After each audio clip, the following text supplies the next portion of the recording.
Hello everybody, it is still Thursday, the 21st of April. I want to talk one more time about the Great Delusion, and it's really time we put this thing the right way up. See this black and white in the correct way. Because we have been deluded. Not knowing ourselves, not being our truth. Following on from this video that I made this morning, talking about the Eastern religions. And I listened to this guy again, and honest to God, I want to choke him. Sorry. Talking about, the greatest state of consciousness that you can be in when you are part of the sea. When all desire has gone, when the ego no longer knows itself. Yeah? And then the stillness of the sea. And the bliss. The bliss of the stillness of the sea. Yeah? And it is the same thing over and over and over again. They're using different terms to confuse you. Like Eastern terms or Jewish terms or technological terms or whatever, but they're all talking about the same thing. It is you are going to be nothing and you're going to be blissfully happy. Yeah? They're all saying the same thing. It's coming at us from all sides. Yeah? And that this world is just an illusion. Yeah? What you are seeing is not real. And, or saying that God created this world, stand in awe at what God created. The mountains, the sunset, the beautiful oceans.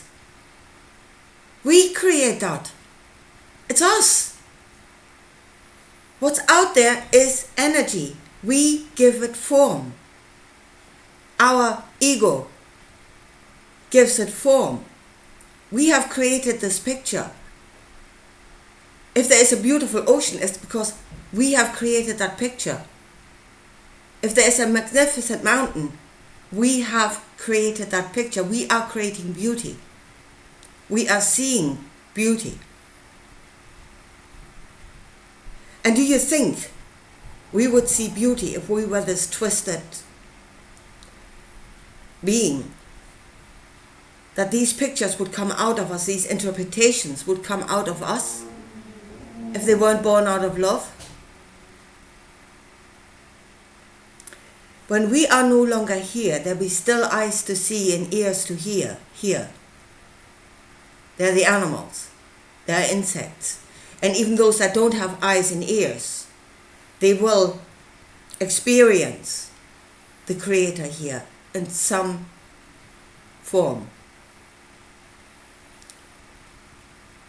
But our vision of it will no longer exist. The beauty that we are seeing, no other creature can see that, apart from us. That is our interpretation. So that's for starters, yeah?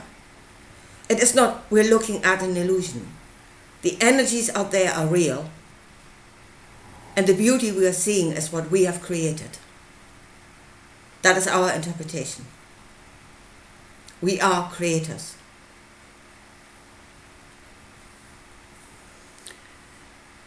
And then we are going into this beautiful sea of where we no longer create.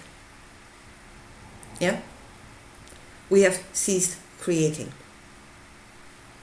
We've accepted ourselves as nothing. And we're going to be blissfully happy. How do we get there? Well, look at the book of Revelation, because it's all speaking about the same thing. We're going to be driven there by the rod of iron. We are going to be in so much pain because what they are doing is against our nature until we break. And then the cessation of pain will become bliss. It will simply be not feeling pain. That will be interpreted as bliss.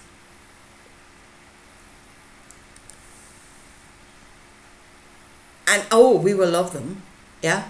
As long as you don't hurt me anymore and you give something to me, I will love you. That's full on Stockholm syndrome, is what that is. I mean, and we are not the ones creating the pain. That is not who we are. We are beautiful creatures because we can see beautiful things that were created out of love. But it is the system that makes us do unnatural things, things that are not natural to us. They are creating an unnatural environment in which we will do unnatural things. Yeah? I mean, and look at what they're doing to the children now, what they're teaching the children now is against nature. Because at that stage of their development, they should not even be thinking about things like that. It's unnatural indoctrination. And it's been done to us on a whole. We've been taken out of our natural environment into an unnatural environment. And those, I mean,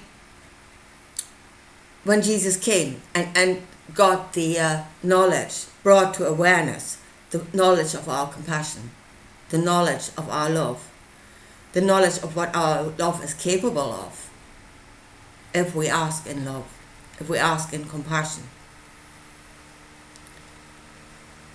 The knowledge of our compassion was given to the heavens, the ones that want to rule over us, and they saw it as a threat. I mean, the spirit that spoke out of Jesus said, this knowledge is not being given to rule over. Somebody seems to have missed that point. But to create the web correctly again. To be what we naturally are. But they saw it as a threat, and that is why they now have to divide us, because they are about to pull the whole thing down around our ears to bring us to that level of pain where we will accept as bliss just not being in pain. So they are making us afraid of each other. And again, they're always going through the head. It's all going through the head. And forget about your lower nature, how you feel about that. Don't ask how you feel about that. Trust your head. Your head is God.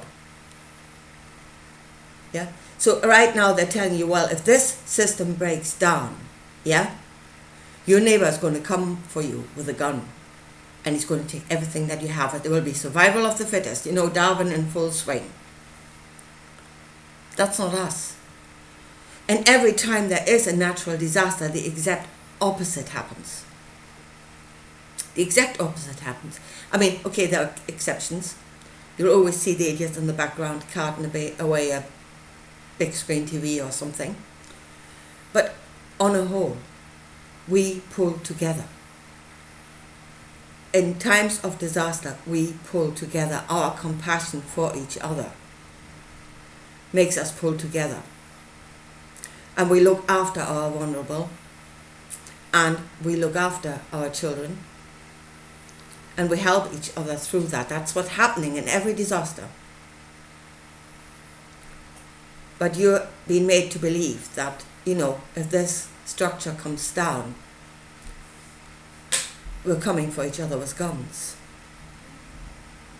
That's what's being drilled into your head. It's propaganda. Go and believe it. But our natural instinct is to protect and to help and to nurture. Again, in this last wave that came, the COVID thing, we were physically prevented from doing what is in our nature. that is to be with our sick or with our elderly. And we were physically prevented from doing that. Because that is who we are. That is who we truly are. Those that have read that text, the Bible, and understand that this is talking about us, yeah, and that use that knowledge to rule over us. The God of the Bible is self-love, and my will shall be done, all for me. I mean, we should get rid of our ego. There's the biggest ego in the book. And those that are our, esteemed psychopath leaders, they have reduced themselves to the point of self-love. And I say reduce themselves, because we are naturally a lot more than that. So they reduced themselves to that. I assume they were human beings at some point. I wouldn't call them that anymore. And in order to rule over us, we must become less. We must become nothing, because self-love is the smallest part, and we must become nothing, a part of the sea. Yeah? And then being told that is total bliss. Only after great pain, out of great tribulation, out of great tribulation, we will accept that as bliss. And the sickest joke in that book, in the book of Revelation, the sickest joke of all is, He will dry all of your tears. You know how He does that? He will beat you down so low that you will have no more tears to cry. That is how He's drying your tears. You will have no tears left to cry. And then you're accepting yourself as nothing. It is time that humanity stood up and said, no, we are not animals. We are not, all these bad desires. We are not. Most of our desire is for connection, for our children, for our families, for our friends.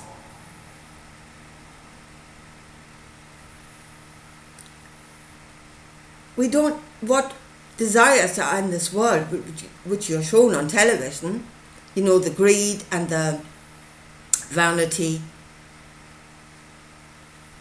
those have been again unnaturally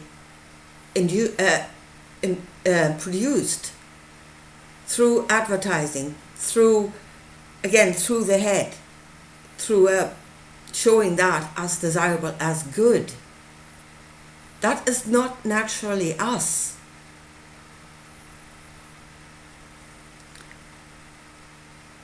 But I am hoping that when this goes down, and it will, because they're doing the same thing over and over again, yeah, and there have been many cultures that built bombastic buildings and ruled over Egyptians and the big temples that are all over the place. They're gone. Those that ruled are gone. And what remained was always the people. Always. So I'm kind of hoping that it is true. If you do the same thing over and over again, the outcome will be the same. Hopefully they will be gone and the people will remain. But this time, folks, let's come out of this actually knowing who we are. And that we can actually build back better, and that's us, not them. Let us build back better out of the true knowledge of what we are. We are compassion, we are love,